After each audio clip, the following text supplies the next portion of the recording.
पहला यूहन्ना उसका 3 अध्याय और 2 पद, वर्स 2। हे प्रियो, हाँ, देखो ये पद की शुरुआत कैसे होती है। किस तरह से शुरुआत होती है?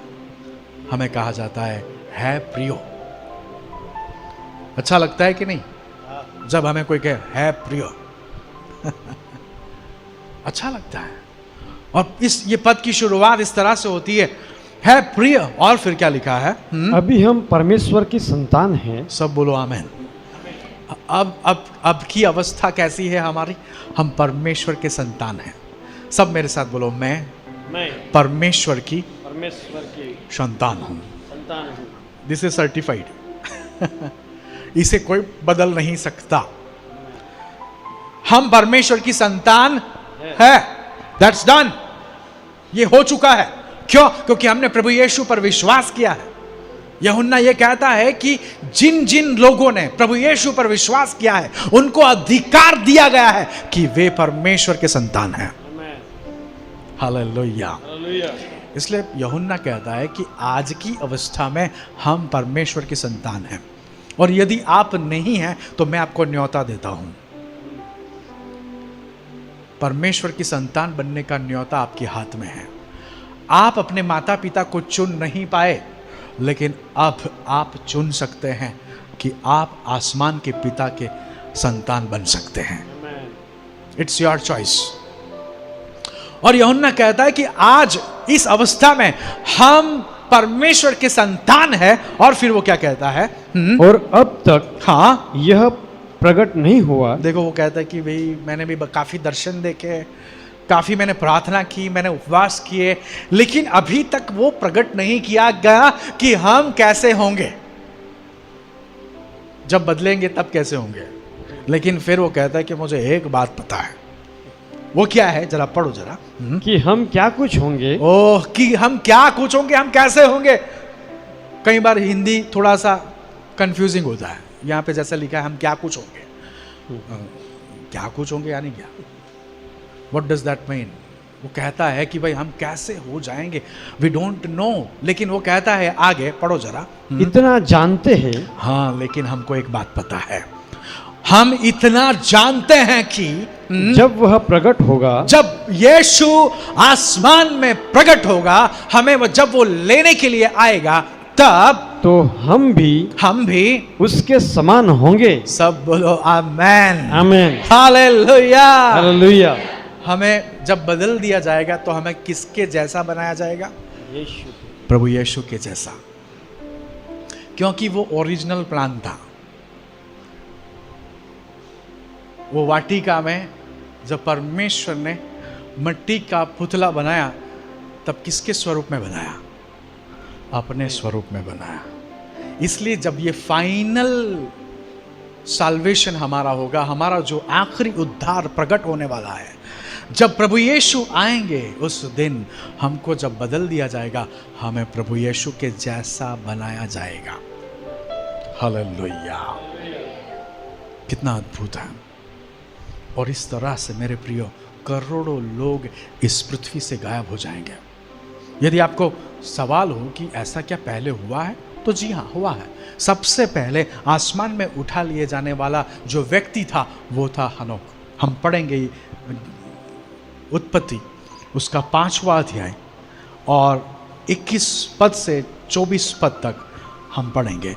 ये पहला व्यक्ति था जिसे आसमान में जिंदा उठा लिया गया। उसने मौत नहीं देखी, मृत्यु नहीं देखा, वो मरा नहीं। He didn't die। वो मरा नहीं।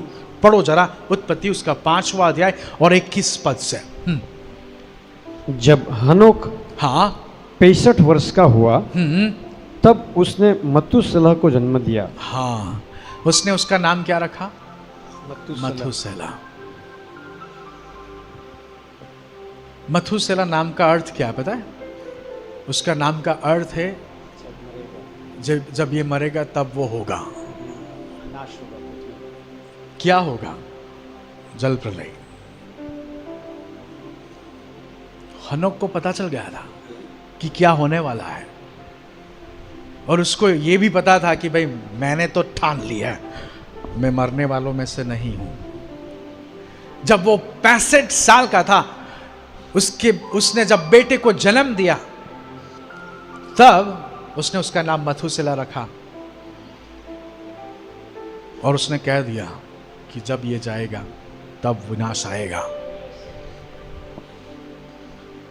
लेकिन हनोक को पता था कि उसके पहले मुझे इस दुनिया को छोड़ना होगा, लेकिन मर के नहीं, जिंदा। आगे क्या लिखा है उसने, इसलिए क्या किया पता है? आज मैं आपसे भी कहूंगा कि हनोक ने जो रास्ता अपनाया, वो रास्ता यदि आप अपना लेते हो तो आप भी जिंदा स्वर्ग में जा सकते हो। कौन सा रास्ता था वो? हनोक ने क्या किया? पढ़ो जरा, आगे पढ़ो। और मथुसेला के जन्म के पश्चात, हाँ, जब उसका जन्म हो गया उसके पश्चात, उसके बाद हनोक 300 वर्ष तक हाँ परमेश्वर के साथ साथ चलता रहा। सब बोलो आमेन। आमेन। परमेश्वर के साथ उसने चलना शुरू कर दिया। जब आप किसी के साथ चलते हो ना, तो क्या होता है पता है? यदि वो कुछ बात करता है तो आप सुन सकते हो, क्योंकि आप उसके साथ एक दिशा में चल रहे हो।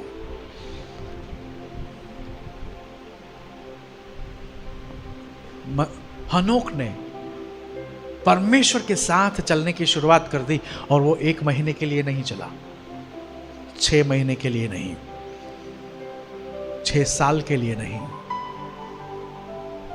वो थक नहीं गया, वो चलता रहा। He kept on walking, walking, walking, walking. वो चलता रहा और चलता रहा, 300 साल तक चलता रहा। और क्या लिखा है प्रभु के वचन में? और उसके और भी बेटे बेटियां उत्पन्न हुई। हाँ, मथुसेला के बाद उसने और भी बेटे और बेटियों को जन्म दिया, लेकिन उसने परमेश्वर के साथ चलना छोड़ा नहीं। चलो यार, आज तो मैं थोड़ा सा रेस्ट लेता हूं चलने में, बहुत चल लिया। No, he didn't. उसने चलना रखा परमेश्वर के साथ। और फिर क्या हो गया आखिर में? और हनोक की कुल अवस्था हाँ 365 वर्ष की हुई। पृथ्वी पर उसके आयु 365 हुआ। और फिर क्या हुआ? और हनोक हाँ परमेश्वर के साथ साथ चलता था, फिर वह लोप हो गया। ही डिसअपियर्ड। वो लोप हो गया। कल को दुनिया कहेगी पास्टर शेरोन लोप हो गया।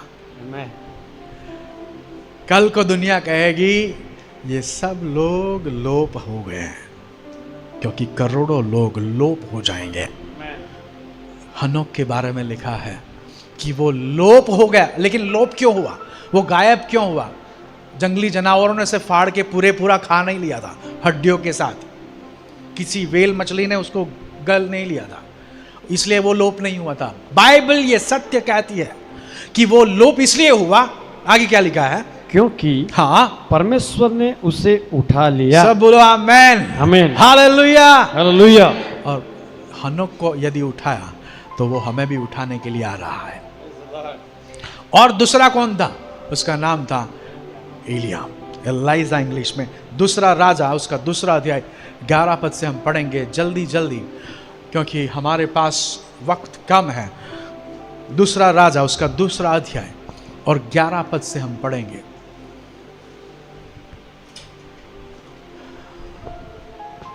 वे चलते चलते हाँ बातें कर रहे थे। ये घटना घट गई। 2 जन चल रहे थे और साथ में बातें भी कर रहे थे। हो सकता है आप मेरे साथ बात कर रहे हो चलते चलते,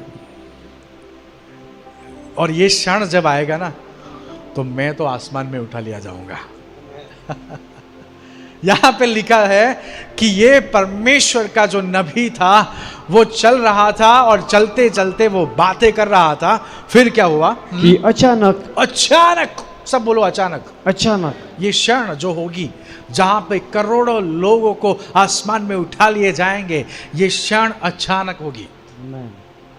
कैसी होगी? अचानक। और अचानक फिर क्या हुआ? एक अग्निमय हाँ रथ और अग्निमय घोड़ों ने हाँ उनको अलग अलग कर दिया। कौन था? उसका चाकर था उसके साथ, जिसके साथ वो बात कर रहा था। और यहाँ पे लिखा है कि अग्निमय घोड़े और अग्निमय रथ आसमान से उतर आए भवंडर के बीच में होकर, और इन दोनों को अलग कर दिया। प्रभु यीशु ने भी कहा था क्योंकि 2 जन होंगे, एक को छोड़ दिया जाएगा और एक को उठा लिया जाएगा। जो आपके साथ चल रहा है वो परमेश्वर के साथ भी चल रहा है कि नहीं? या फिर आप जिसके साथ चल रहे हो वो तो चल रहा है लेकिन आप नहीं चल रहे हो? आप ये निश्चित कर लो कि आपके परिवार में सब लोग परमेश्वर के साथ चल रहे हैं, क्योंकि जो चलेगा उसे उठा लिया जाएगा। कहीं और चल रहा है तो वो वहीं पे होगा, उसे उठा लिया नहीं जाएगा, क्योंकि वो चला नहीं तो क्यों उठाएंगे भाई? हनोक चला इसलिए उठा लिया गया, एलिया उसके साथ चला इसलिए उसको उठा लिया गया और उनको अलग कर दिया गया। फिर क्या हुआ? और एलिया भवंडर में होकर, ओ हालेलुया, एलिया मरा नहीं, लिखा है कि एलिया भवंडर में होकर स्वर्ग पर चढ़ गया। सब बोलो आमेन। आमेन। वो स्वर्ग पर चढ़ गया। फिर और उसे एलिसा देखता और पुकारता रहा। एलिसा ने उसे देखा और वो पुकारता रहा। क्या पुकारा उसने? हाय मेरे पिता। ओ मेरे पिता, हाय मेरे पिता। फिर हाय मेरे पिता, हाय इज़राइल के रथ हाँ और सवारों। और इज़राइल के रथ और सवारों। मेरे प्रिय, एक दिन आया हनोक को प्रभु लेकर चला गया। एक दूसरा दिन आया, एलिया को प्रभु लेकर चला गया। एक दिन खुद प्रभु यीशु भी रैप्चर में आसमान में गए। हम पढ़ेंगे प्रेरितों के काम उसका पहला अध्याय 9 पद से, प्रेरितों के काम उसका पहला अध्याय और 9 पद से। यह कहकर हाँ कि वह उनसे देखते देखते हाँ ऊपर उठा लिया गया। सब बोलो आमेन। आमेन। प्रभु यीशु का भी रैप्चर हुआ। सबसे पहले हनोक का, दूसरा एलाइजा का, एलिया का, और तीसरा प्रभु यीशु का। उनके जो चेले थे उनके आंखों के सामने क्या होगा? उनको उठा लिया गया। माय गॉड, प्रभु यीशु आसमान में जब जा रहे थे, देखो तीनों का जो रैप्चर है वो अलग तरीके से है। हनोक लोप हो गया, लेकिन वहाँ पे हमें डिटेल नहीं मिलती किसी ने देखा जाते हुए कि नहीं। लेकिन एलाइजा के केस में हम देखते हैं कि उसका जो चाकर था वो उसे देखता है आसमान में जाते हुए। इतना ही नहीं, प्रबोधक के बेटे थे जो दूर खड़े थे, वे भी देखते हैं। और प्रभु यीशु की जो बात है उसमें हम देखते हैं चेले एक तरफ खड़े हैं, उनके आंखों के सामने यीशु आसमान में धीरे धीरे उठते हैं। ये घटना अचानक से नहीं बनती, एक क्षण में नहीं हो जाती कि प्रभु यीशु गायब भाई कहाँ गए, ऐसा नहीं। वो देख सकते हैं, गॉन। वो तब तक देखते रहे जब तक बादल ने यीशु को ढक नहीं दिया। स्वर्ग से दो दूत तैयार थे उनको कहने के लिए, भाई गलील के लोग क्या देख रहे हो आसमान में?